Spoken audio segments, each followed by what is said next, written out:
ಹೆದರಬೇಡಿ, ಫೋನಿಗೇನಾಗಲಿಲ್ಲ. ನನಗೆ ಬೇಕಾದ್ದು measuring tape ಒಂದು ಮಾತ್ರ, ಆಯಿತಾ? ಯಾಕೆ? ಕಾರಣ ಏನಿಲ್ಲ.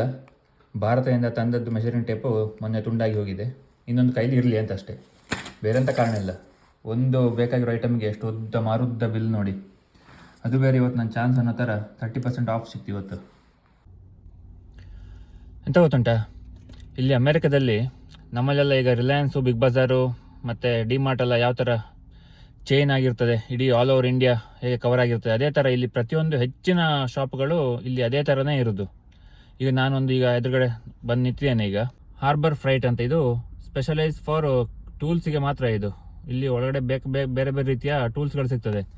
ಅದೇ ರೀತಿ ಈಗ ಇಲ್ಲಿ ಬಾಬ್ಸ್ ಫರ್ನಿಚರ್ ಅಂತ, ಅದು ಅಷ್ಟೇ ಅಮೆರಿಕದಲ್ಲಿ ಈಗ ಎಷ್ಟೊಂದು ಇರ್ತದೆ ಈ ಥರ ಬ್ರಾಂಚ್ಗಳಿದ್ರದ್ದು. ಈಗ ಹೇಗೆ ಕಾಸ್ಕೋ, ವಾಲ್ಮಾರ್ಟ್ ಎಲ್ಲ ಕಡೆ ಹೇಗೆ ಹಬ್ಬಿದೆಯಲ್ಲ, ಅದೇ ಥರ ಪ್ರತಿಯೊಂದು ಶಾಪ್ ರೇಟ್ ಇರ್ಬೋದು ಅಥವಾ ಯಾವುದೇ.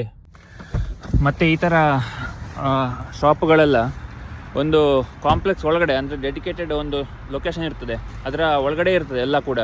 ಹಾಗೆ ಸುಮ್ಮನೆ ದಾರಿ ಬದಿಯಲ್ಲಿ ಸುಮ್ಮನೆ ಇರೋದು ಹಾಗೆ ಕಡಿಮೆ. ಟೆಂಪರೇಚರು -10 ಈಗ.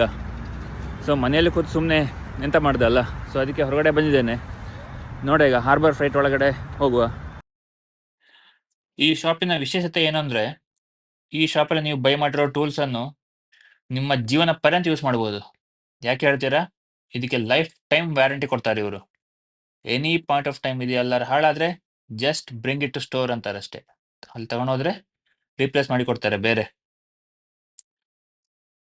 ನಮಗೆ ಈ ಥರ ಐಟಮ್ಸ್ ಎಲ್ಲ ಬೇಕಾದರೆ ಬೆಂಗಳೂರಿನವರು ನಾವು KR ಮಾರ್ಕೆಟ್ ಹತ್ರ ಎಲ್ಲ ಹೋಗ್ಬೇಕು ಹುಡ್ಕೊಂಡು. ಈ ಥರದಲ್ಲಿ ಸಿಗ್ತದೆ. ಇಲ್ಲಿ ನೋಡಿ, ಒಂದೇ ಮಾಡಿನ ಅಡಿಯಲ್ಲಿ ಎಲ್ಲ A to Z tool item ಎಲ್ಲ ಇದೆ. ಕಾರಣ ಏನು ಅಂದರೆ, ಇಲ್ಲಿ ಮ್ಯಾನ್ ಪವರ್ ತುಂಬ ಕಾಸ್ಟ್ಲಿ ಅಲ್ವಾ. ಸೊ ಎಲ್ಲರೂ ಅವರವರ ಕೆಲಸ ಅವರವರೇ ಮಾಡ್ಕೊಳಕ್ಕೆ ಟ್ರೈ ಮಾಡ್ತಾರೆ. ಸೊ ಇಲ್ಲಿ ಕಾರ್ ರಿಪೇರಿ ಇರ್ಬೋದು, ಮನೆ ರಿಪೇರಿ ಇರ್ಬೋದು, ಅಥವಾ ಯಾವುದೇ ರಿಪೇರಿಗಳಿರ್ಬೋದು, ಅದಕ್ಕೆ ಬೇಕಾಗಿರೋ ಎಲ್ಲ ಟೂಲ್ಸು ಇಲ್ಲಿ ಸಿಗ್ತದೆ. ಇಡೀ USA ಸಾಧಾರಣ 1500+ ಸ್ಟೋರ್ಸ್ ಇದೆ ಇವರದ್ದು, ಫ್ರಾಂಚೈಸಿ ಬ್ರಾಂಚ್ಗಳು. ಮತ್ತು ಇಲ್ಲಿ ಮೇನ್ ಅಂದರೆ ಎಕ್ಸ್ಟ್ರೀಮ್ಲಿ ಲೋ ಪ್ರೈಸಿಗೆ ಸಿಗ್ತದೆ. ಅರೌಂಡ್ 30 to 70% ಚೀಪ್ ಪ್ರೈಸಿಗೆ ಸಿಗ್ತದಂತೆ ಉಳಿದಿರೋ ಬೇರೆ ಸ್ಟೋರ್ಗೆ ಎಲ್ಲ ಕಂಪೇರ್ ಮಾಡಿದರೆ.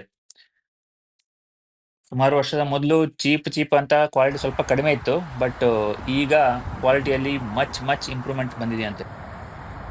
ಅನೇಕ DIY ಯೂಟ್ಯೂಬರ್ಸ್ ಎಲ್ಲ ಇದೇ ಸ್ಟೋರನ್ನೇ ರೆಕಮೆಂಡ್ ಮಾಡ್ತಿದ್ದಾರಂತೆ ಈಗ.